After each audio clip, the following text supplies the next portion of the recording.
Prakhar Garg, Program Director at TCS Ion Direct. I will be your host for the session, Career in Financial Service Sector with Vishal Gupta. Financial services are the economic services provided by the finance industry, which encompasses a broad range of businesses that manage money. India has a diversified financial sector undergoing rapid expansion, both in terms of strong growth of existing financial services firms and new entities entering the market. The sector comprises commercial banks, insurance companies, non-banking financial companies, cooperatives, pension funds, mutual funds, and other smaller financial entities.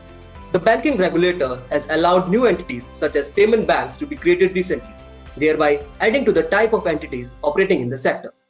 However, financial sector in India is predominantly a banking sector, with commercial bank accounting to more than 64% of total assets held by the financial system. India is today one of the most vibrant economies globally on the back of robust banking and insurance sector. Relaxation of foreign direct investment rules has received a positive response from insurance sector, with many companies announcing plans to increase their stakes in joint ventures with Indian companies. Over the coming quarters, there could be a series of joint venture deals between global insurance giants and the local players. The Indian banking system consists of 12 public sector banks, 22 private sector banks, and 46 foreign banks, 56 regional rural banks, and 1,485 urban cooperative banks, and 96,000 rural cooperative banks in addition to the cooperative credit institutions. With such huge sector, there are a wide range of opportunities, as well as definitely a very exciting and fast-growing career. If you are interested in a financial career, it is highly likely that you will find more than one role that matches your personality, skills, and goals. Today we'll discuss our guest speaker, Mr. Vishal Gupta, who is an expert on this topic, more about the topic. Vishal is the Regional Director for Digital Consumer Product Asia Pacific at MasterCard. He has worked in financial services and payment industry across geographies for the last 17 years. Marketing, products, and business management roles he has performed over the years. Before joining MasterCard, he has served as Vice President, Corporate Leasing in GE Capital for about 4 years and was with Citi for over 7 years, with his last role as Regional Sales Manager, Global Consumer Group at Citibank. With an engineering degree from IIT Delhi and MBA from IIM Calcutta, Vishal is always ready to take up challenges, assignments, and try to keep innovating and transforming business in financial services. He specializes in business strategy, product management, product innovation, sales management, both B2B and B2C, portfolio management, business development, financial modeling, consumer analytics, direct marketing, and relationship management. We welcome you, Vishal. It's an honor to have you here with us today. With that, I would request you, Vishal, to please share with us your career journey along with the insights on financial service sector. Over to you, Vishal. Hi, Prakhar. A very good evening to you, to the TCS team, and to all the listeners, who have logged into TCS Ion. I think you guys are doing a fantastic job in educating our youngsters on all the career opportunities that exist. So before I begin, in true style of banking, let me start with the TNCs. The TNCs are that whatever I say in today's webinar are just based on my personal experience and my career journey. It does not represent anything of my current employer or my previous employers. So with that, let me begin with the basic question.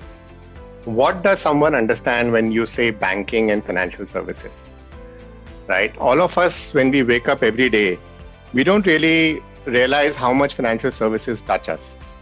We wake up, we go out to eat, we shop, we carry on, people carry on with their work, and businesses carry on doing what they're supposed to do, which is making products and services. But in everything that you do, wherever there is money involved, wherever there is trade involved, financial services plays a very important role. Money is like the oil, which essentially helps anything to move in this economy. And anyone who manages this money and helps in transacting, helps in storing, helps in giving out this money is a part of financial services. So that is how broad financial services is. While it is not as glamorous a sector as some other sectors, but it is a very, very important and integral part of the economy. I personally, let me just tell you about my own career journey. I have grown up in a middle class family where actually no one was in financial services or in banking, right? So the first impression anybody would get from financial services is about an uncle and auntie sitting behind a bank teller, cashier, counting notes or making some book entries, right? That is one spectrum of when you think about financial services. The other spectrum is when, you look at Hollywood movies and you look at these suited bankers trying to, execute billion-dollar deals. The reality is somewhere in between, right? So yes, I think both roles are part of financial services, but then there are so many different roles in financial services, and there are so many misconceptions about financial services, which hopefully my journey can break. So personally, as you described, I am not a CA, I am not a chartered financial analyst. I am an MBA, engineer and MBA, right? And during my MBA, that was the first time I actually realized that there are many functions that goes into, creating any industry, right? Finance is one such function. Marketing is another such function. Strategy, operations, HR. So as we keep doing these functions, it is an integral part of any industry, and it's as much a part of financial services as any other function. So first and foremost, we should dispel the thought that financial services is only for finance professionals. That is not the case. When I started, my first summer internship was with investment banking. Investment banking, I joined ABN AMRO Bank in Mumbai. And in Mumbai, I was in a skyscraper where, the bank was, what they were doing was actually dealing with foreign currency transactions, essentially allowing large companies, let's say like Reliance, who want to, settle their USD exposures or settle their foreign currency exposures. So they create trades, which are executed by the bank on behalf of those companies. And essentially, that's the service that the bank performs for those large corporates. So this is one part of financial services. This is called investment banking, right? A very small part of investment banking, because there are so many other parts of investment banking, which are much greater, like mergers and acquisitions, etc. So that's what I did in my financial services in my internship. Moving on, when I joined a bank full-time after my MBA, I actually joined in data analytics. Now, this is interesting because not many people associate financial services with data analytics, right? They often think of it as a separate field. So I joined Citibank as a management associate, looking at US and India cards and retail banking portfolios. And essentially, data analytics or decision sciences, as they call it, it means you are performing statistical models and you are interpreting using data on consumers, on how consumers would take up a particular offer or how they would not take up a particular offer, right? So it's essentially a forecasting sort of a strategy that you need to develop, and you're helping the bank to either reduce cost or to improve the revenues of that particular campaign, right? So that is what data sciences actually does. So after doing data sciences for almost 3 years and getting exposed to different facets in cards business, in retail banking, I shifted my career and got into product management. Now, product management is a very broad term, right? But product management essentially means you are an owner of a particular product. And by owner, you are like a mini CEO.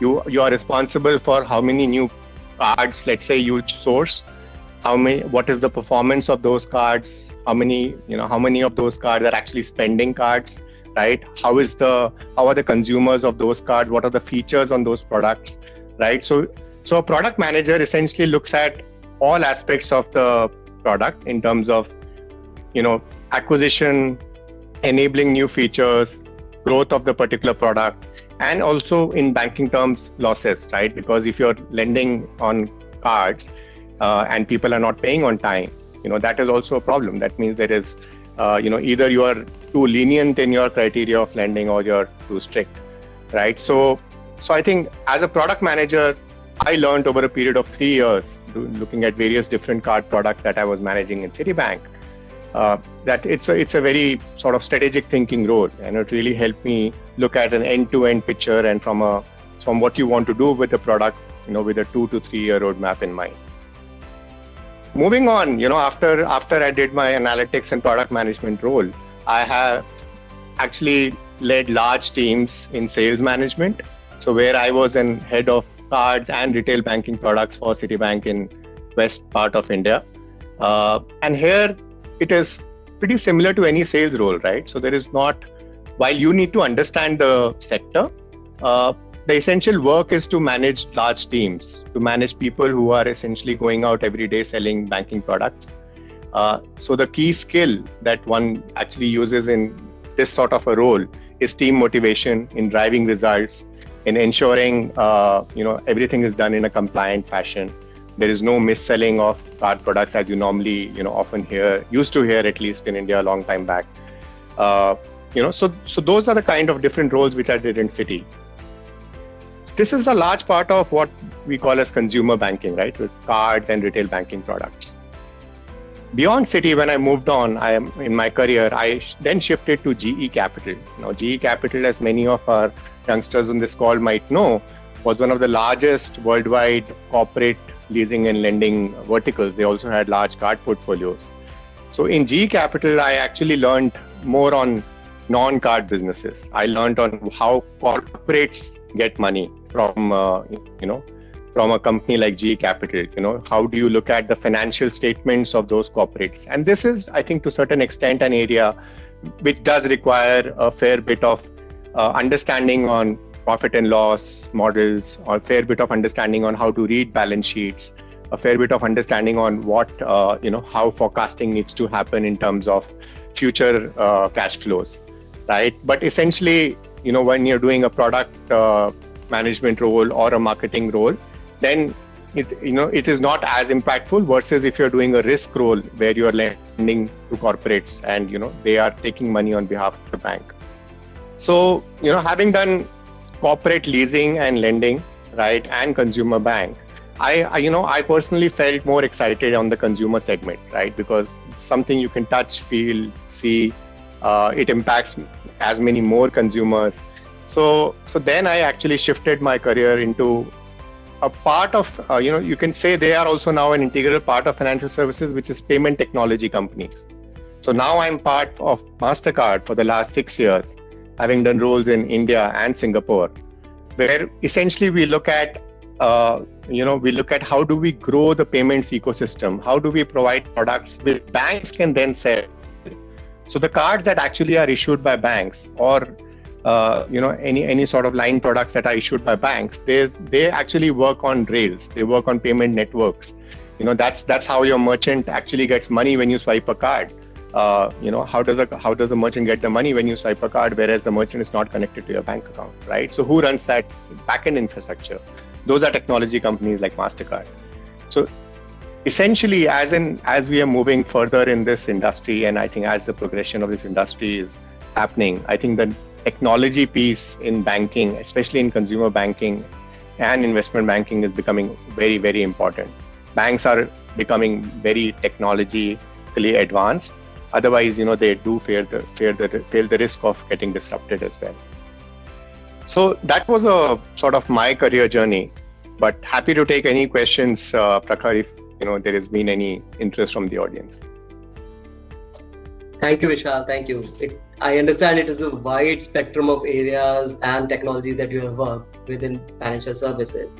So can you maybe put some light on what are the various roles available for fresher in this sector? And maybe if you can talk about how they can get hired, what is the hiring process for, say, governments and private banking maybe? Okay. So I think we've already spoken about the fact that, it is, banking or financial services is not just for CAs, right? It is not just for financial accountants. So essentially, it is, in a way, an industry. It is not a skill set. It is an industry, financial services. So similar to any industry, there are defined paths through which anybody gets into an industry. And the private sector or the private sector banks in India, namely ICICI, HDFC, Yes Bank, these are private sector banks. And the public sector banks are banks like State Bank of India, Punjab National Bank, which are essentially PSUs, as we call them. So the public sector banks actually have enrollments, or they hire from what is known as probationary officer exams, right? PO exams. So there are exams held every year, which any graduate in India can give, which essentially looks at the data analytical capability of an individual, the English capability of the individual, data reasoning, general awareness. So those are exams, and there are defined sort of patterns of preparing for those, which happen every year. I believe they happen in first quarter of every year, and almost I think 5,000 odd students would get hired directly into the officer level cadre of these public sector banks. Now, when you get hired into these banks, they essentially then ensure that they rotate you across different businesses, and they have their own training program, which is run by Institute of Banking and Management. And essentially, you become an expert in different fields and within the bank, and slowly you sort of rise in your career by getting promoted over time.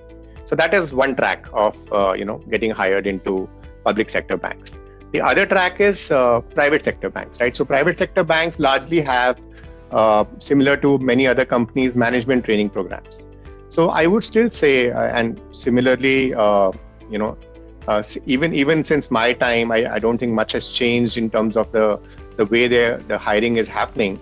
But management trainee programs or management associate programs are the basic foundations of how banks get talent into their pool. Every year, there would be certain graduate and postgraduate campuses on which these banks would go. They would select a candidate based on what they are looking for, and these could be people for sales teams, right? These could be people whom they want to deploy in their branches.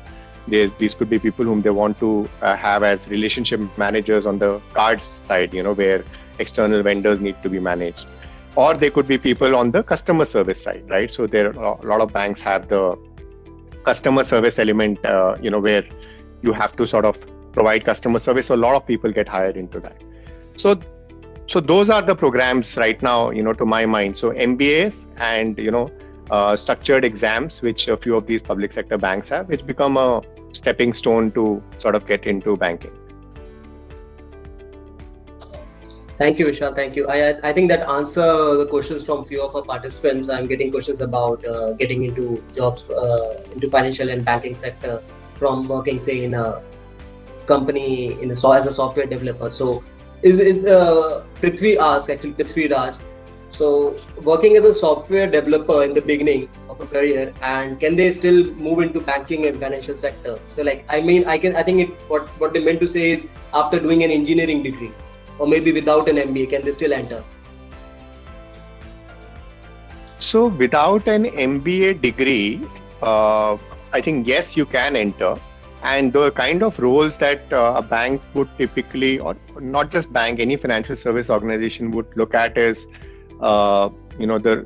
something like data analytics, for example, right? Now that is something that comes naturally to, let's say, engineers, or that is something that comes, so our friend who's asked the question, who's a BTech, I think, right? So Yeah. they are in engineering, and if they are in engineering, they have logical thinking capabilities. So banks might not directly go and hire from those campuses, because they do hire from very selected campuses. But many financial service institutions, could be non-banks, it could be companies like network companies-based companies, technology-based companies, who do go and hire from graduate schools as well. So you could, they are obviously free to apply in the open market to get into some sort of a role within a bank. But yes, there are campuses, at least in IITs, there are banks which go and hire every year as well.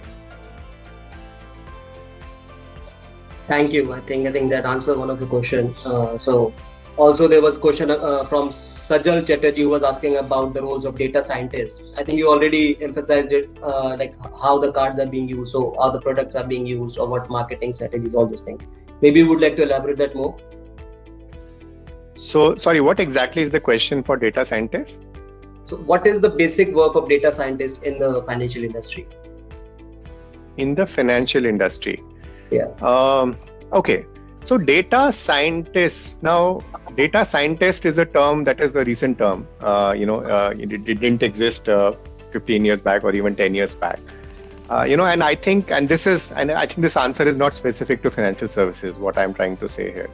But essentially it does talk about career growth and career skill sets.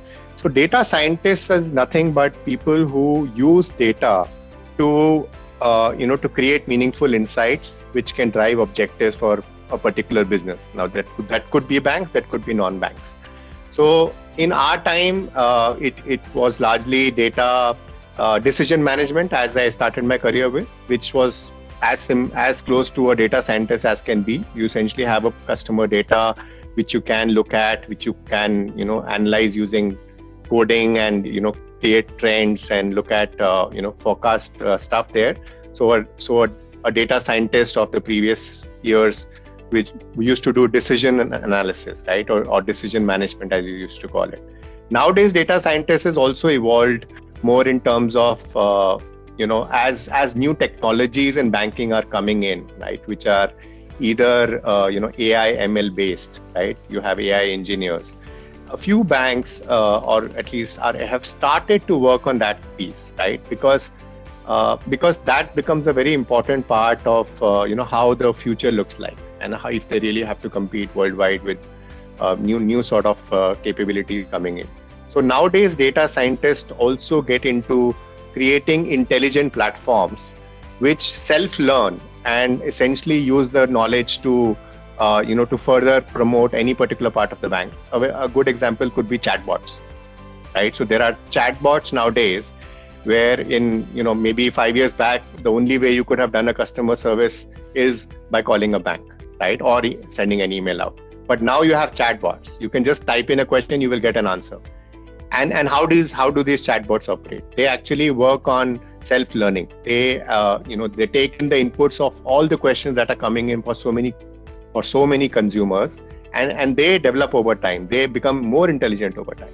So data scientist role nowadays is a lot different, right? So it's not just the traditional forms of data, but also looking at creating intelligence within data platforms.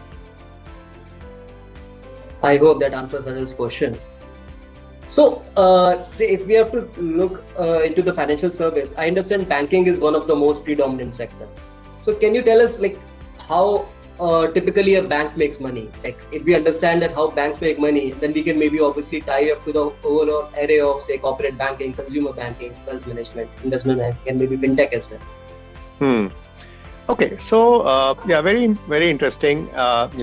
Banks have different kinds of businesses, right? But essentially, the way to look at it is like a matrix, right? So essentially, banks serve different segments of people.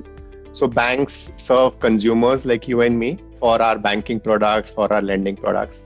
Banks serve small and medium shopkeepers or businesses who are probably not very large, but they run their own businesses. So they need a lot of services like cash management. They need services to do their regular business, to make buyer and supplier payments, right? So that's the second segment of what we call as corporate banking or commercial banking. And third is institutional banking. So institutional banking is essentially looking at how corporates would raise money, right, to fuel their further expansion or to even sort of distribute their wealth globally and to expand in different horizons. So these are different, I would say, categories or target segments that banks would target, right? And different departments are based on these three large segments, right?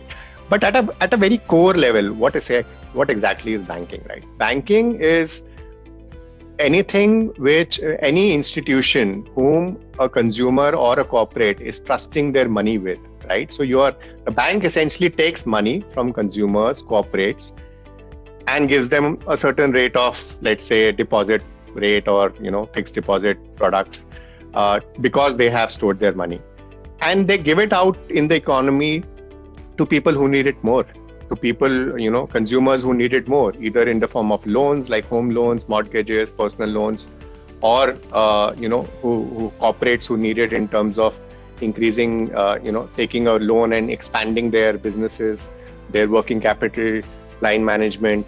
So banks essentially take money, which are deposits. So they are in the business of holding money.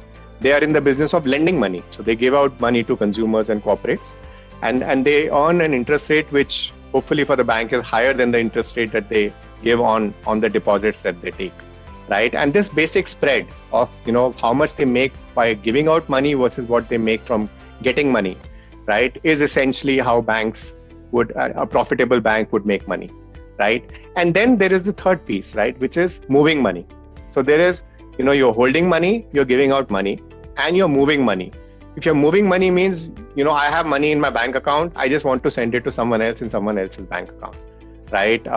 Or I have money in India, I want to send it cross border, right? So this is moving money, right? So these are what we also call as transaction banking services. So this is the third line of business for the bank, where they make money on every transaction that they move, right? So these are broadly the very, very high level spectrum of how a bank makes money, essentially by the spread of interest rate that they get versus what they give, and other ancillary services by which they provide to consumers and corporates. Thank you, Vishal. I think that explains a lot of money movement as well. You especially kind of put emphasis on moving money, which is not the common aspect that we see right in front of us. We think it's only just saving money, like kind of depositing money and then lending money at the back. That's what banks do. But moving money is very important factor. Otherwise, the growth, I think that's one of the most important part of the country's growth as well. I think when the money is moving from one sector to other, and then both of them making money out of the same thing. Absolutely. That I think answers Shashikant Gosavi's question as well, who was talking about consumption and saving being a base of the financial service. So thank you Vishal for that. Vishal, can you put some more light maybe on the retail banking and what are the key functional areas of retail and consumer banking? Okay, so in retail banking, there is essentially the business, as I said, of taking money, right? Which is, you maintain a branch banking account of a particular individual, right? So essentially, retail banking has this arm of branch banking, right? So branch banking is, where consumers, depending on their affluence level, you could have a basic account, you could have a privileged account, like for affluent consumers, or you could have a private banking account, right, for really, really affluent consumers. So when you take money from these individuals, you essentially help them to deploy their money in different things, in managing their money, for investments. They're managing their money to promise them a particular rate of return, right? So essentially, a retail bank is in this business of wealth management. It's in the business of branch banking, and it's in the business of providing these individuals with other lending products if they need from time to time. They also either have directly or have tied up with insurance companies to provide peace of mind products to the clients through maybe a third party relationship with an insurer, right? And those insurance products also become a key part of financial services. So just on retail banking, this is the setup. Now another corollary to retail banking is the lending book, right? Essentially, in the balance sheet, all the deposits that you take falls under liabilities, and all the money that bank gives out in form of loans forms part of assets. So the asset classes include cards products, they include personal loans, mortgages, short-term lending products. So essentially, any lending products would be part of the other vertical. So largely, these are the different sort of segments within retail banking in terms of businesses. Thank you, Vishal. And what I understand is in say consumer banking, you will be having say customer representatives as well. So in-person banking will be there as well. Besides operation banking, people in operations will be required. People in marketing and sales would be required as well for future growth. Yeah, absolutely. Yeah. So I missed out that point. Essentially, in any of these retail banking products, you require a staff, a full length and breadth of a sales organization, right? Essentially, who are acquiring new customers, and you require what we call as farmers, or people who are relationship managing these customers from once they come into the bank then how do you really grow their wealth or increase their balances, or provide them any services that they need. And then there is this customer service element, right, which is at the back end, if there is an operational need that is needed for, it could be as simple as check payment services, right, which hopefully very soon will not exist as digitization is happening. But essentially those services are all customer service services, and customers and branch operations and customer service again form a big part. So in any bank, I would say, especially in retail bank, maybe 60 to 70% of the staff would be just in sales, customer service, or operations. Thank you, Vishal. Thank you for covering that up. So you were talking about the bookkeeping aspect of it. So I have a question from Maitri Shah, and she's asking, what is the scope of a CA inter student in the financial services? And so these are the students who actually are unable to clear, or maybe for some reason still pursuing their CA finals and are not yet CA completely right now. So what would be options available for them? So personally, look, I'm not a CA, but I do have friends who are CAs and are into banking. They could come into banking through one of the two routes, right? Either they could become like a finance professional, not a finance professional as such, like a financial accounting professional, and that you can do by, let's say, interning with any organization, irrespective of banks. You could get into finance departments. You could basically manage their how a P&L should be working, reconciling their different sort of line items. So you essentially grow by becoming a finance professional, and then you could probably get into a bank, similar to any other industry, right? So to finance professionals, I would say that banking, don't limit yourself to banking.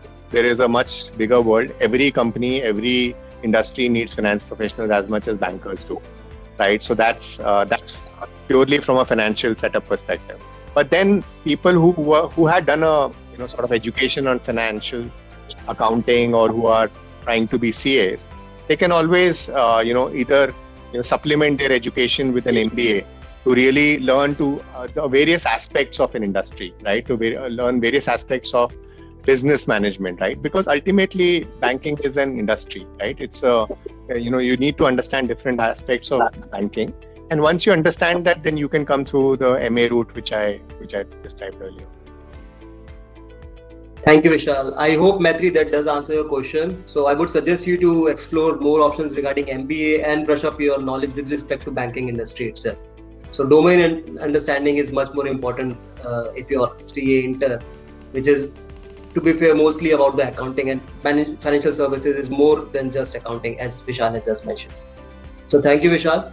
So Vishal, you were talking about digitalization and paper being very soon it will be kind of obsolete banking kind of mode, paper banking. So there are many disruptions with respect to technologies. Fintech is coming in as well. Digitalization is coming in. So how do you see the future professional growing up in this industry? What is the future for them? So the future professional in this industry is essentially evolving, right? So what an individual, or how banks operate now versus how they operated, let's say, 20 years earlier is different. How banks will operate just 10 years later will be very different from how they operate now, right? And what is changing, right? Essentially, what is changing is now you have what we call in businesses omni-channel approach, which means that there are so many channels to contact an individual, to do particular services. And I think no better example than COVID to teach us, right, that a lot of things can move even if you're not meeting in person, right? So it's not that the world really stopped last year. Sorry, I think you're on mute, Prakhar. So what I'm saying is we're doing this webinar right now. Absolutely. Otherwise, it might have been a live session, right? So what I'm trying to say is, similarly in banking, what is happening is digitization in a big way. By digitization, I mean you don't really need branches. You need branches, right? There are many banks in the world now, maybe more than 50 banks in the world now, who are without any branches, right? So this is known as branchless banking. You don't need to even meet an individual to open his account. You could do everything digitally, right? And obviously things change depending on how particular country's regulation, what they allow, what they don't allow, how much confidence a particular country has on the let's say the national security that they have, national security number that they have. It could be Aadhaar, it could be social security number in US, it could be the the NRIC number or the citizenship number in Singapore, which I have here, right? So just by having those basic elements which are captured in a centralized place, there is so much disruption that is happening that consumers can be brought in without meeting them. Consumers can be served everything digitally, and consumers can be, in fact, their behavior is changing, that they are consuming a lot of stuff digitally. So in COVID, so many people ordered everything online, right? So I think people are consuming things, people are using banking products, cards, loans, everything is getting disbursed, used, and exited online, right? So for the future, what I would just say is that be on the lookout, be on the read, right? There is no end to learning, right? So you always need to keep knowing what is coming in. And I'm sure, in fact, in India also, there are a lot of neo-banks that are coming up. Neo-banks are essentially trying to disrupt, exactly what I just mentioned. Like, why do you really need branches, right? But the fundamental question is, so this will change, but it will take time, right? And overnight, it's not that suddenly the country, becomes digital banking only, right? So, but this has been happening, and this will happen. As this happens, a lot of jobs transform from field jobs. So you probably need less, direct sales, relationship management executives. You probably need more AI engineers, right? You probably need, less customer service people to directly talk to. But you need more people to manage chatbots, right? Or you need more people who can give intelligence around different other capabilities.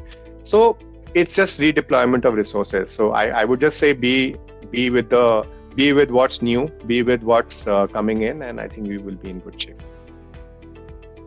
Thank you, Vishal. Now that you mention it, I was actually thinking about my own self using banking system.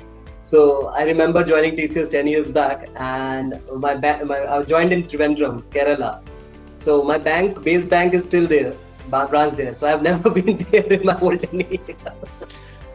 So that's the interesting part. I was using it more on the internet banking, and especially for the last few years, I think app is the only thing that I use for banking. So obviously, moving ahead, it will be more and more changes that will be coming in. So really Absolutely. Interesting part. Yeah. And obviously, the people who are working at the back end would obviously change. So from branch banking, people will be different. Now the app will be different people who are working on that. So thank you for bringing that up. I'm getting another question. I think this question is about, is privatization in banking helpful to fresher to get job in the initial stage? And or do they need any experience or something? So this question is from Lokesh Darve.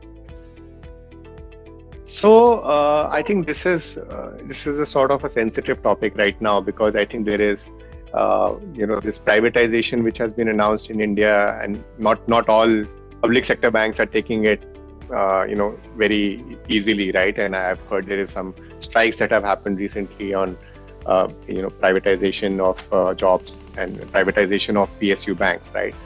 But essentially, the way to look at it is, and this is my personal opinion, again, caveating not my employers, is privatization does benefit in the long term any sector.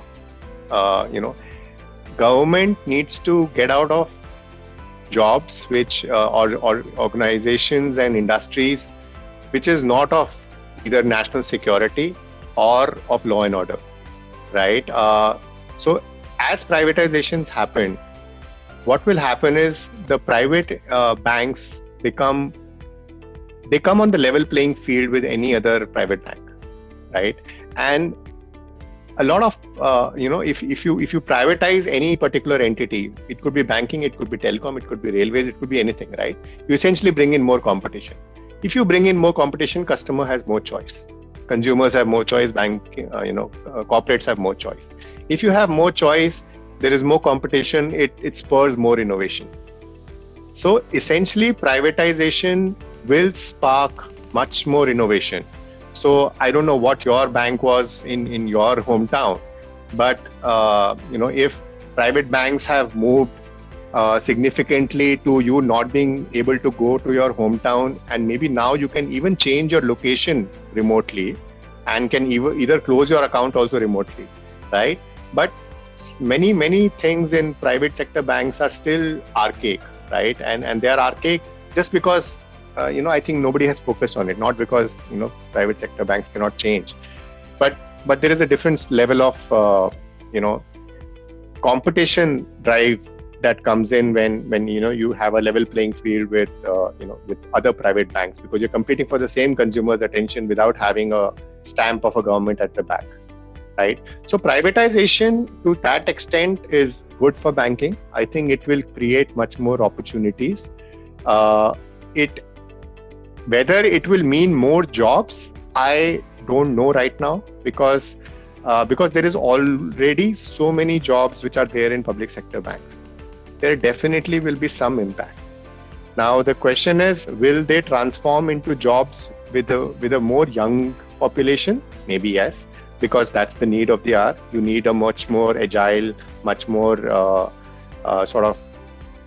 more, I would say, youthful population in your workforce to mirror the kind of consumers that you want, right? So essentially, yes, I think privatization will help, is a step in the right direction to spur the banking segment further. And I think for graduates and postgraduates, anyone coming into banking, I think it will become a much more lucrative sector, in fact. Thank you, Vishal. So I understand with privatization, at least the innovation will increase, and that will make this career itself very exciting and kind of interesting for the new people joining in. Absolutely. It's not just that basic, very mundane kind of job. Every day you come in and you experiment and you kind of explore new things out there, which is nice, which is very important for a career to kind of pursue every day. I'm getting questions from Nighat, Parveen and Prithvi Raj regarding career opportunities for people who are doing, say, CFA, CS, or maybe CFP. Can you elaborate on them? So CFAs, Chartered Financial Analysts, are more around wealth management, right? So essentially, there are in branches in banking, there are wealth managers who look at wealth products, essentially where, how you should be investing your money, how should I create a portfolio which is balanced in terms of debt and equity, what are the right sort of instruments that a individual or corporate should be investing money in. I think those are the right, I would say, divisions within banking, where probably CFAs can utilize their skills. So most of the banks have wealth managers, and I think there, to a certain extent, this does get sort of utilized. It's not something I would say is only reserved for CFAs, but I think having a CFA is probably preferable. Thank you, Vishal. So one question that I was having on the personal note. So I was thinking, especially with being in remote mode. So how is the work culture and work-life balance in financial service? Oh, that is a very sensitive topic, Prakhar. No, I'm just kidding. So essentially,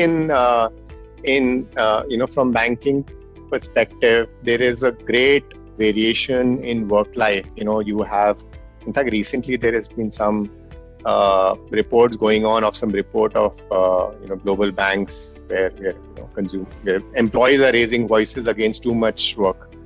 But when it comes to, I would say, let's focus our attention on what has happened in the last 1 year. And banking is an essential services sector, right? So essentially, you did see in COVID, one of the few things which is tagged as services is banking. You cannot do without banking. There are certain elements of banking which has to be done, right? Whether it is settlement of checks, whether it is getting money to your ATMs, whether it is moving money around, right? So banking is an essential service, and I think remote working has been great in terms of how how banks in India and abroad have adapted so quickly to it. Probably 70 to 80% of the workforce last year, even within banking, were working remotely. There were still 20-30% people working on the field because of the nature of the essential services, but still 70 to 80% of the staff was remote. So I think banking has adopted, or financial services industries have adopted quite well to the challenges that were posed last year. I think it has also shown a lot of exemplary leadership by many organizations in financial services who have gone over and above to create coffee sessions, over Zoom, who've gone and given specific holidays, additional holidays to reduce burn of people in banking, right? So I think overall, I think handled well, and I think at that end of it, I don't think any of us is worse off in the trust that we still pose in our banks. So I don't think the banking sector crumbled last year as such. So which is a testament to the fact that I think it was very, very well managed, and consumers, corporates still continue to have the same level of trust and security in the financial services sector that they used to have. Thank you, Vishal. I think that kind of sentiment is there in almost every industry right now, to have the employer and employee being in a kind of a stable mode while still being working, because this change is a major change, working especially from home. So thank you for bringing that up. I think we are very close to our scheduled end time. So let me take one more question. Okay. This question is from Shubham Bhagdia. I think Shubham Bhagdia. Really sorry for if I'm not pronouncing the name correctly. I'm interested in asset management role. Is it very important to have big brand names behind me, like a MBA from a top B school? I think you can always, so having a big brand behind you gives you a different start level, I would say, right? It gives you a platform where you don't have to fight for a job. I think most of the times the employers will come to you offering a job, right? At least you will compete in the same segment, and at least you will have an option to apply.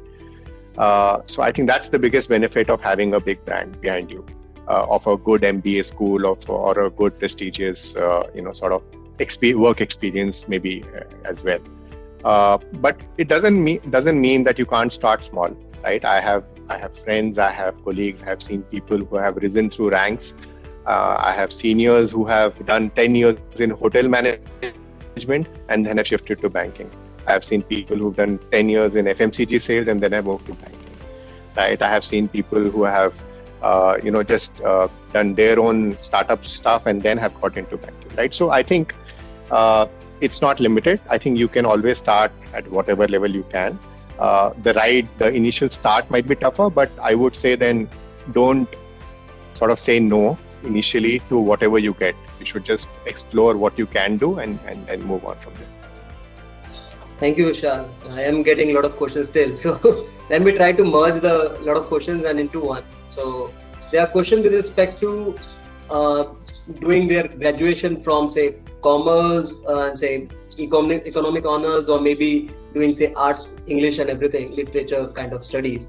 So are there careers option available for them in the banking sector? Do they need any like certification or any kind of specialization certification for getting into this? So, as I said, it's basically where do banks go and hire from, right? You can do an education, but an education helps you to get a particular skill in a particular subject, right? But banking is an industry. It is not one skill set. So bankers need, not banking, I would say financial services or most of the industries need as much diversity as possible. So for people who are into fields which are, let's say, they might consider less numeric in nature or less, logic, number oriented in nature, like engineers, I would still say, call them closer to numbers than probably, people from English literature or psychology or, other fields. But I think the common pedestal which all of us get is MBA, right? So there is a need to come to a level where you are able to understand things beyond your own skill set. Once you're able to do that, now it could be through an MBA education or it could be through learning, right? But then I think that becomes a platform from which you can grow. So I think you need to merge somewhere and get into a sector. So it does not matter if you've done English honors or if you've done BCom or if you've done BTech. Thank you, Vishal. So I think that brings us to the close of our section. It has been a very engaging and insightful section. So I'm sure this will help our young minds to understand the financial service and plan a very prosperous career in it. To conclude, I would like to say that financial service industry is multifaceted, offering a variety of positions that cater to different skills and interests, along with the sub-industries that encompass niche opportunities. Researching the possibility in financial service will help you to land a job that is more compatible with your interests and skills. With this, I would like to conclude our webinar and thank our guest today, Vishal. So thank you, Vishal. It was a very engaging and knowledgeable session, and it was an honor and pleasure having you here. Thank you. Thank you so much, Prakhar. Thank you so much for having me. All the best.